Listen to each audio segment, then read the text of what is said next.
Hello friends, வணக்கம். ரூபாய் 20 லட்சம் வரை சொத்து வாங்க பேன் தேவையில்லை. வருமான வரி சட்டத்தில் பெரிய மாற்றங்கள் வந்துள்ளன. அது என்னென்ன அப்படிங்கிறத இந்த வீடியோவில் பார்க்கலாம். அதற்கு முன்னாடி நம்ம சேனலை இது வரைக்கும் சப்ஸ்கிரைப் பண்ணலன்னா சப்ஸ்கிரைப் பண்ணி வச்சுக்கோங்க. அப்படியே பக்கத்தில் உள்ள பெல் பட்டனை மறக்காமல் ப்ரெஸ் பண்ணிக்கோங்க.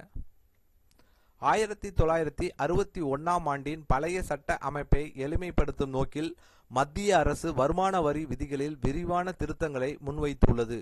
இன்கம் டாக்ஸ் ஆக்ட் 1961 சட்டத்தின் கீழ் நடைமுறையில் இருந்த பல சிக்கலான விதிகளை மாற்றி புதிய வருமான வரி விதிகள் 2026 என்ற பெயரில் வரைவு வெளியிடப்பட்டுள்ளது.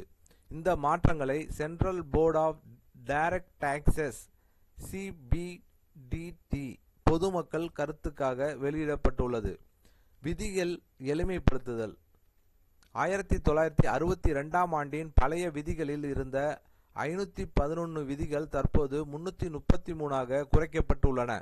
அதேபோல் வரி செலுத்துவோர் பூர்த்தி செய்ய வேண்டிய படிவங்களின் எண்ணிக்கை 399 190ஆக சுருக்கப்பட்டுள்ளது. இதன் மூலம் வரி நிர்வாகத்தில் உள்ள சிக்கல்கள் குறைந்து வெளிப்படைத்தன்மை அதிகரிக்கும் என அரசு நம்புகிறது.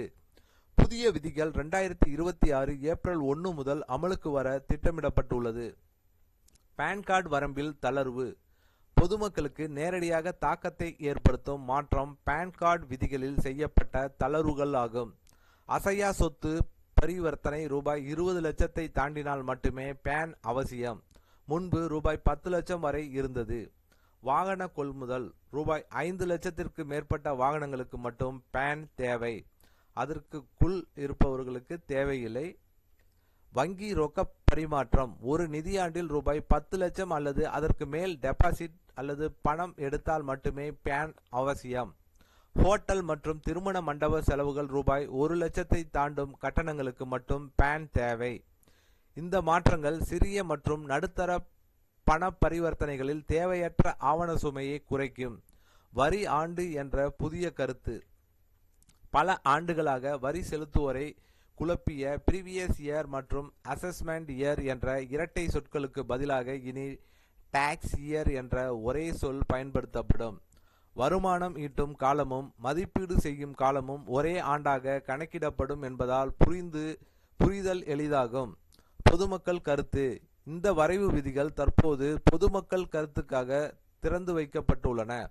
குறிப்பிட்ட காலக்கெடுவிற்குள் யாரும் தங்கள் ஆலோசனைகள் மற்றும் எதிர்ப்புகளை CBDTக்கு தெரிவிக்கலாம் என கருத்துக்கள் பரிசீலிக்கப்பட்ட பிறகே இறுதி விதிகள் அறிவிக்கப்படும் எனவும் தெரிவிக்கப்பட்டிருக்கிறது.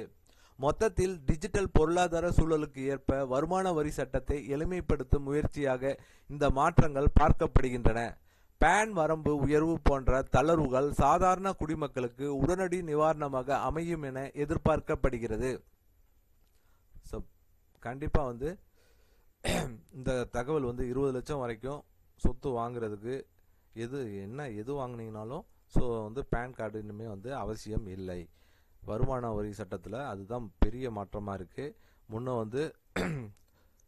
10 லட்சத்துக்குள்ளே தேவையில்லை அப்படின்னு சொல்லியிருந்தாங்க. இப்போ 20 லட்சமாக ஆக்கியிருக்காங்க. இது உண்மையிலேயே வரவேற்கக்கூடிய ஒரு நல்ல விஷயம்தான். இந்த வீடியோ கண்டிப்பாக பயனுள்ள தகவலாக இருக்கும்னு நினைக்கிறேன்.